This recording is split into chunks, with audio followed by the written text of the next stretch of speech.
دعا story channel میں خوش آمدید۔ میرے چینل کو لازمی سبسکرائب کیجیے گا۔ مجھے جناتوں کی کہانیاں سننا بہت زیادہ پسند تھا۔ میں بچپن سے کہانیاں سنتا آ رہا تھا اور مجھے جناتوں کی کہانیاں بہت زیادہ پسند تھیں۔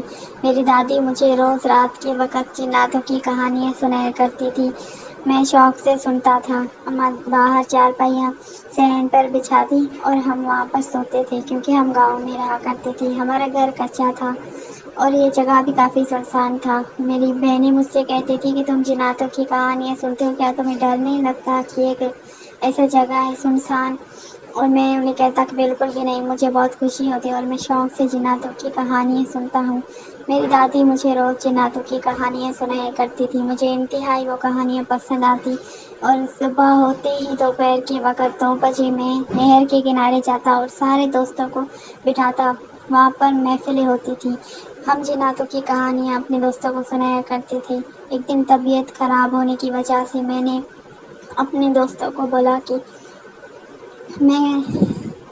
تم لوگ میرے گھر آ جاؤ کہانیاں سننے کے لیے۔ میری دادی آج تم لوگوں کو کہانی سنا دے گی کیونکہ مجھے تیز بخار ہے، میں نہیں سنا سکوں گا، کیونکہ ایسا دن گزرا ہی نہیں تھا کہ میں اپنے دوستوں کو کہانیاں نہیں سناؤں، بلکہ طبیعت خراب ہونے کی وجہ سے میری مجبوری ہو گئی تھی۔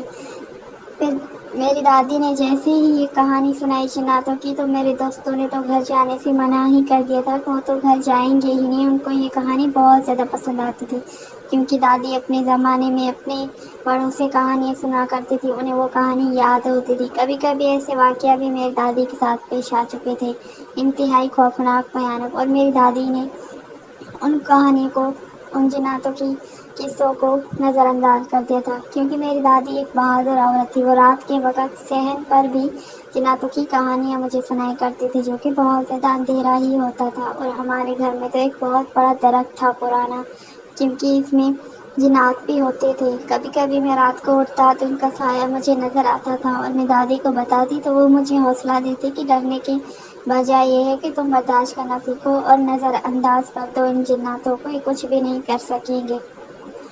تو پھر اسی وجہ سے ہی میں بہادر بن چکا تھا اور میں جناتوں سے بالکل بھی نہیں ڈرتا تھا۔ ایک دن میں نہر کے کنارے میں پہنچ چکا تھا۔ میں نے اپنے دوستوں کا انتظار کیا۔ 2 سے 3 بج چکے تھے لیکن میرے دوست نہر پر نہیں آئے تھے۔ میں پریشان ہو گیا تھا، کیا ایسا دن گزرا ہی نہیں ہے کہ میرے دوست سے نہر پر نہ آئیں اور کہانی نہ سنیں، پتہ نہیں کہاں چلے گئے ہیں۔ میں وہاں پر بیٹھا رہا ادھر ادھر۔ میں نے سوچا چلو تھوڑی دیر انتظار کر لیتا ہوں، شاید ہو سکے میرے دوست بزی ہو، وہ آ جائیں گے۔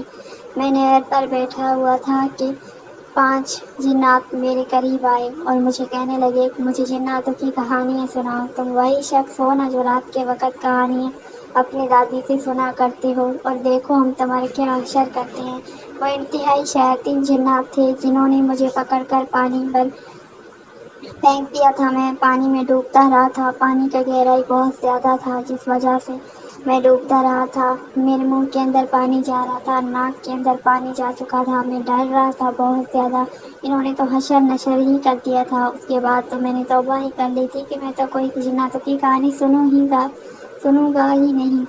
تھوڑی دیر کے بعد میں نہر میں ڈوب رہا تھا تو میرے دوست جلدی سے وہاں پر آ چکے تھے اور میرے دوستوں نے مجھے بچا لیا تھا اور انہیں میں نے بتا دیا تھا کہ 5 جناتوں نے مجھے اس پانی کے اندر دھکیل دیا ہے کیونکہ میں یہاں پہ گر گیا ہوں، اور پانی کے قریب ایک پتھر پڑا ہوا تھا جو کہ وہ مجھے میرے ہاتھ میں لگا اور میرے ہاتھ سے خون نکل رہا تھا۔